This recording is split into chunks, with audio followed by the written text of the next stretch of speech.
क्योंकि जंगल में बहुत बड़ा तूफान आने वाला है। सारे पंछी परेशान होकर खड़े हुए थे। उन्हें डर था कि अगर बड़ी बारिश होगी तो सब पंछी के घोंसले तबाह हो जाएंगे। दोस्तों, हम सब पर बहुत बड़ी एक विपदा आन पड़ी है। हमारे मौसम के जानकार पक्षियों ने यह सूचना दी है कि 2 से 3 दिन में बारिश के साथ साथ बहुत बड़ा तूफान आने वाला है। आप सबको जल्द से जल्द घोंसले पक्के करने होंगे। सब पंछी डर के मारे एक दूसरे की तरफ देख रहे थे। उसमें से एक पंछी ने कहा, राजा जी, हम 2 दिन में कैसे घोंसला बनाएंगे? लकड़ियां जमा करने में ही हमें 7 से 8 दिन लग जाएंगे। तुम चिंता मत करो, हमने इसकी व्यवस्था पहले से ही कर ली है। हमारे राज्य के भंडार में कुछ लकड़ियां जमा है। आपातकालीन समय के लिए इसे रखा था। अब इसका इस्तेमाल करने का समय आ गया है। हमारे सहारा राज्य के सिपाही आपके घोंसले के नीचे कुछ लकड़ियां डाल देंगे। आपको सिर्फ अपने घोंसले पक्के करने हैं। चलो, अब घोंसलों की तैयारी में लग जाओ। सारे पंछी अपने अपने घोंसले की तरफ निकल पड़े। अब मैं क्या करूं? मेरा तो इस दुनिया में कोई नहीं है और अब मुझसे ये सब काम भी नहीं होते। तुम चिंता मत करो मीनू मौसी, मैं हूं ना आपके साथ। हम दोनों मिलकर अपना घोंसला बनाएंगे ताकि दोनों का समय बच जाए। नहीं नहीं, मुझे किसी का एहसान नहीं चाहिए।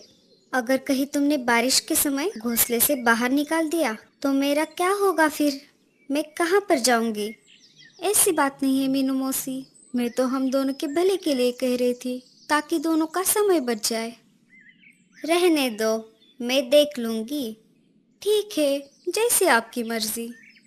सब सिपाही पंछी की राह देख रहे थे। सबको घोंसला जो बनाना था। थोड़ी देर बाद सिपाही पंछी लकड़ियां लेकर आ गए। उन्होंने हर एक पेड़ के नीचे लकड़ियां डाल दी।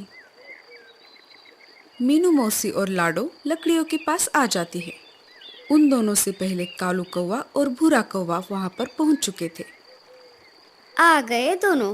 काम के समय पर तो गायब रहोगे और जब प्रसाद बट रहा हो तो दोनों पहले से हाजिर रहते हैं। मतलबी कहीं के। अरे मीनू मौसी, इन लकड़ियों पर सिर्फ तुम्हारा नाम नहीं लिखा है, इन पर हमारा भी अधिकार है। हाँ हाँ, मुझे मत सिखाओ क्या अधिकार है और क्या नहीं। मैं तुम जैसों को बहुत अच्छी तरह से जानती हूँ। ये सिर्फ 3 घोंसले बनाने जितनी ही लकड़ियाँ है और इनमें से मैं मेरा हिस्सा नहीं देने वाली। तुम तीनों में से किसी एक को दूसरी लकड़ियों का इंतजाम करना पड़ेगा। मीनू मौसी, ये समय झगड़ा करने का नहीं है। ऐसी स्थिति में हमें समझौते से काम लेना पड़ेगा। मैं नहीं करने वाली समझौता। समझौता करना है तो आपस में करो। कालू सही कह रहा है मौसी, हमारे पास बहुत कम समय है। बारिश का तूफान कभी भी आ सकता है। हम चारों में से किसी दो को एक घोंसले में रहना होगा।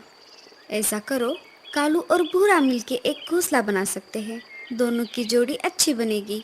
नहीं नहीं रे बाबा, ये कालू बहुत ही आलसी और कामचोर है। इसकी और मेरी नहीं बनेगी। कालू भैया, अब हमारे पास दूसरा उपाय नहीं है। अगर आपको कोई परेशानी नहीं है तो हम दोनों साथ में घोंसला बना लेते हैं। मुझे कोई परेशानी नहीं है लाडो। तो चलो फिर हम घोंसला बनाने की जगह तय करके आते हैं। हाँ हाँ, जाओ जाओ। वैसे भी मुझ जैसी अबला चिड़िया की कौन मदद करने वाला है। आप भी हमारे साथ चलिए, हम सब अच्छी जगह तय करते हैं। मुझे कम अकल मत समझो। मैं क्या बेवकूफ लगता हूँ? मैं तुम तीनों से अच्छा घोंसला बना सकता हूँ। भूरा कहते हैं मुझे। लाडो, चलो, हम हमारा काम करते हैं। सब घोंसले की जगह ढूंढने लगे। कालू भैया, आप बताइए, घोंसला कहाँ बनाना चाहिए? अरे उसे क्या पूछ रही हो, मैं बताती हूँ। वैसे भी तुम दोनों से ज़्यादा मुझे अनुभव है। घोंसला ऐसी जगह पर बनाना होगा जहाँ पर लकड़ियाँ लाने में परेशानी ना हो। नहीं लाडो, घोंसला ऐसी जगह पर बनाना होगा जहाँ पर बाढ़ का पानी ना पहुँच पाए। आपने ठीक कहा कालू भैया, हम ऊंची जगह पर ही घोंसला बनाएंगे। हाँ हाँ, तुम्हें तो उसकी बात ही ठीक लगेगी। तुम्हारे घोंसले का पार्टनर जो है, मैं तो चली मेरा मेरा घोंसला बनाने। ऐसा कहकर मीनू मौसी लकड़ियाँ लाने के लिए निकल पड़ती है। लाडो, तुम घोंसला बनाने में माहिर हो। तुम घोंसला बनाओ, मैं तुम्हें लकड़ियाँ ला कर दूंगा। हाँ कालू भैया, इससे हमारा काम भी आसान होगा। अब क्या था, सब तो तय हो चुका था। कालू लकड़ियां उठा कर लाता और लाडो घोंसला बनाने लगती। इधर भूरा कौवा वजन में हल्की लकड़ियां उठाकर अपनी डाली पर रख रहा था। मैं चुपके से जाकर कुछ लकड़ियां उठाकर लेकर आती हूँ। इधर भूरा जमीन से लकड़ियां उठाकर पेड़ की डाली पर रख देता और इधर मीनू मौसी उस रखे हुए लकड़ियों को उठाकर अपने डाली पर रखती। अरे, ये क्या हो रहा है? बहुत देर से मैं लकड़ियां इकट्ठा कर रहा हूँ,